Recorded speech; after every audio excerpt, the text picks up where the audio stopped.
C'est une joie pour moi de vous retrouver pour cette nouvelle session de 15 minutes de grâce et de vérité avec le pasteur Marc Labonté. Nous allons sans attendre adorer le Seigneur de tout notre cœur. Tu n'as pas attendu que je vienne à toi.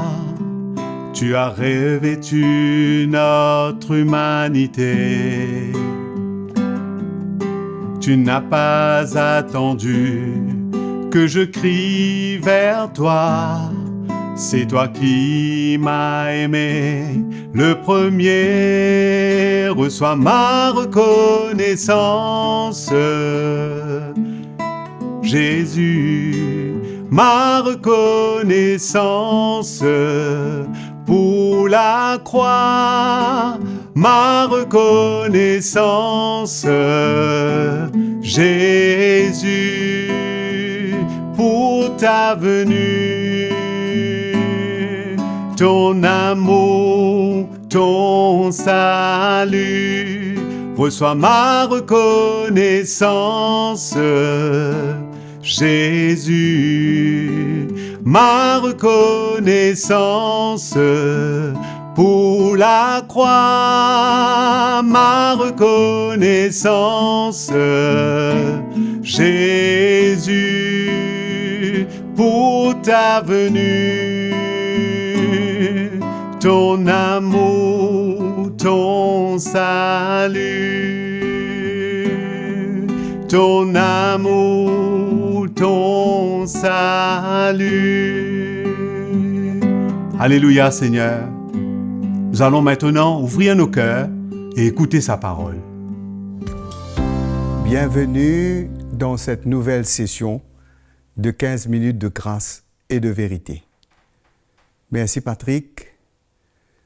C'est bon qu'à chaque fois, avant d'entendre la parole, nous pouvons louer le Seigneur. Et nous encourageons tous ceux qui écoutent de louer le Seigneur ensemble avec Patrick, avec nous, lorsque nous chantons ce chant pour le Seigneur. Nous étions dans l'épître de Jean, la première épître de Jean. Nous parlions de la nature de Dieu et de la nature du diable. Il y a deux natures. Il y a la nature humaine. Mais l'homme, soit il a la nature de Dieu, soit il a la nature du diable. Soit, comme Jean nous dit, soit on est dans la famille de Dieu, soit on est dans la famille du diable. C'est quelque chose de difficile pour quelqu'un d'avaler. Si on dit que tous ceux qui ne connaissent pas Jésus sont dans la famille du diable, c'est comme si un scandale pour eux.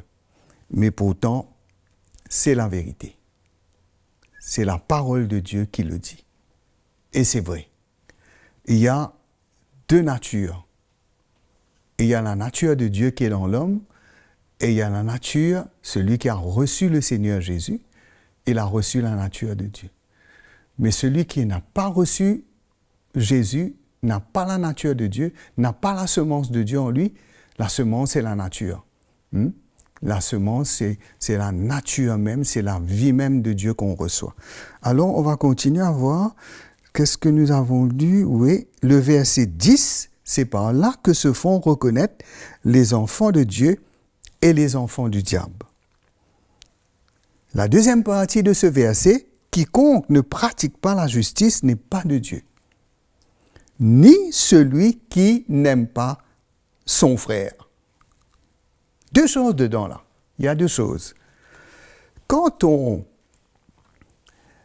devient un enfant de Dieu, quand on est justifié, qu'est-ce qu'on va aimer? On va aimer la justice, faire ce qui est bien aux yeux de Dieu, et on va aimer aussi les frères, la famille de Dieu. On va aimer celui qui nous a engendrés et on va aimer ceux qui ont été engendrés par lui. C'est ça qui caractérise vraiment un enfant de Dieu. Comment on reconnaît un enfant de Dieu? Parce qu'il aime la justice. Ce n'est pas aimer la justice dans le sens que toujours défendre les opprimés, c'est vrai. C'est vrai, c'est une manière d'aimer la justice. Il y a des gens qui n'aiment pas l'injustice. Mais dans ce monde, il y aura toujours de l'injustice. Nous vivons dans un monde injuste. Hein? Et le méritant ne va pas passer, parfois ceux qui ne méritent pas, etc. Mais de quoi nous parlons là? Nous ne parlons pas des choses naturelles et normales, mais nous parlons des choses spirituelles. Et veut dire celui qui est un enfant de Dieu, il pratique la justice. Il va dire quiconque ne pratique pas la justice n'est pas de Dieu. On ne peut pas aimer le péché, aimer l'iniquité, aimer le mal et être un enfant de Dieu. C'est pour cela que dans Hébreux, dans l'épître aux Hébreux, il nous est dit que Jésus aimait la justice et qu'il haïssait l'iniquité. Hein? C'est quelque chose, ça. Cette nature en Jésus. Cette nature en Jésus. Ce caractère de Christ. Ce caractère de Christ. Hébreux chapitre 1er, le verset 8 nous dit, mais il a dit au Fils. Il a dit au Fils, ton trône, ô Dieu, est éternel. Le sceptre de ton règne est un sceptre d'équité.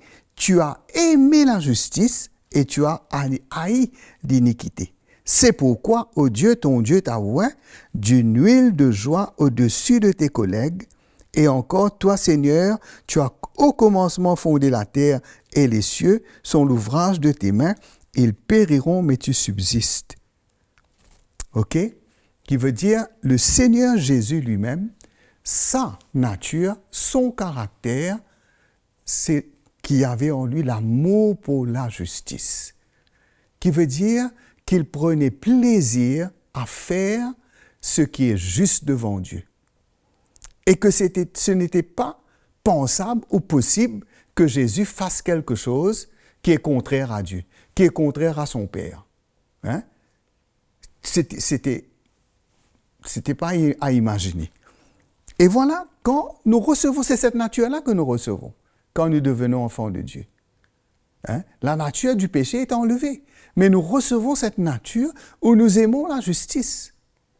Je crois que vous tous qui ont fait cette expérience, vous pouvez témoigner. Vous pouvez témoigner que ce qui, après votre conversion, ce qui vous importe, ce que vous avez eu à cœur, c'est de faire ce qui est juste aux yeux de Dieu. Pratiquer la justice. C'est par là. Et la deuxième chose, hein, pas seulement quand on est de Dieu, on expérimente l'amour de Dieu, et ça nous emmène à aimer Dieu, parce que qu'est-ce que Jean va dire? Il va dire, nous aimons Dieu parce qu'il nous a aimés le premier. Dieu nous a aimés le premier, et quand nous avons expérimenté son amour, et que Dieu nous a pardonné, nous avons été lavés, délivrés de notre péché, délivrés de la main du diable, notre cœur est tellement reconnaissant, là, un amour pour Dieu vient dans notre cœur, comme on dit, un amour pour la justice, un amour pour Dieu, un amour pour la vérité. Un amour pour la vérité vient dans notre cœur, et là, la deuxième chose, c'est que nous aimons les frères. Ça c'est un miracle, ça. Non? C'est un miracle. Parce que quand on reçoit la nature de Dieu, l'amour de Dieu vient dans notre cœur. Cette semence de Dieu est une semence d'amour. Là, nous recevons l'amour de Dieu. Nous recevons cette nature où là, nous aimons Dieu et nous aimons les frères.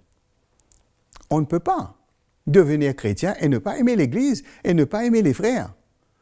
C'est pour cela que de plus en plus, mes frères et sœurs, l'amour de Dieu en nous, hein, l'amour de Dieu en nous qui veut dire que, on aime les frères, hein, on aime les frères, on aime les sœurs, on aime se retrouver ensemble, on aime communier ensemble, on aime servir le Seigneur ensemble. C'est quand nous grandissons et que l'amour de Dieu augmente dans notre cœur celui qui n'aime pas son frère, qu'est-ce que Jean va nous dire? Celui qui n'aime pas n'a pas connu Dieu. Non? Celui qui n'aime pas n'a pas connu Dieu, car Dieu est amour. Personne n'a jamais vu Dieu, mais si nous nous aimons les uns les autres, Dieu demeure en nous et son amour est parfait en nous. Nous parlons d'une deuxième chose là, que la nature de Dieu, la semence de Dieu en nous, c'est l'amour de Dieu. C'est une semence de foi que nous croyons en Dieu. C'est une semence d'amour où nous aimons Dieu, où nous aimons les frères et sœurs. Le verset 12, « Nous connaissons que nous demeurons en lui et qu'il demeure en nous parce qu'il nous a donné de son esprit. » Et nous avons vu et nous attestons que le Père a envoyé le Fils comme sauveur du monde. Comme sauveur du monde. L'amour de Dieu a été manifesté envers nous, en ce que Dieu a envoyé son Fils unique dans le monde afin que nous vivions par lui. Et cet amour consiste non point en ce que nous avons aimé Dieu, mais ce qu'il nous a aimé, envoyer son Fils comme victime expiatoire pour nos péchés. Bien-aimés, si Dieu nous a ainsi aimés, nous devons aussi nous aimer les uns les autres. Et là, quand nous lisons, quand nous continuons, le verset 11 nous dit « Car ce qui a été annoncé et ce que vous avez entendu, dès le commencement, c'est que nous devons nous aimer les uns les autres et ne pas ressembler à Caïn qui était du malin et qui tua son frère. Et pourquoi le tua-t-il? Parce que ses œuvres étaient mauvaises et que celles de son frère étaient justes. » Je veux dire, nous connaissons tous l'histoire de Caïn et d'Abel, non?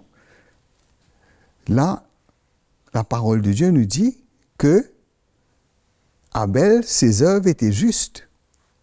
Caïn, ses œuvres étaient mauvaises. Non? C'est pas que Abel avait la nature de Dieu en lui, non. Mais Abel avait accepté de mettre sa foi en Dieu. Il avait accepté de faire un sacrifice qui plaisait à Dieu. L'amour de Dieu était dans son cœur, la foi était dans son cœur, mais dans le cœur de Caïn, qu'est-ce qu'il y avait? Il y avait le péché. Caïn était orgueilleux et Caïn ne s'est pas repenti quand Dieu l'a repris. Son cœur était mauvais, ses œuvres étaient mauvaises et il a tué son frère. Mais nous, mes frères et sœurs, nous sommes appelés à nous aimer les uns les autres, à donner notre vie les uns pour les autres. C'est ça l'amour. Ce ne sont pas des paroles. Nous savons que nous sommes passés de la mort à la vie parce que nous aimons les frères. Là, ça confirme encore ce que nous avons lu ici. Le verset 10, c'est par là que se font reconnaître les enfants de Dieu et les enfants du diable. Quiconque ne pratique pas la justice n'est pas de Dieu, ni celui qui n'aime pas son frère.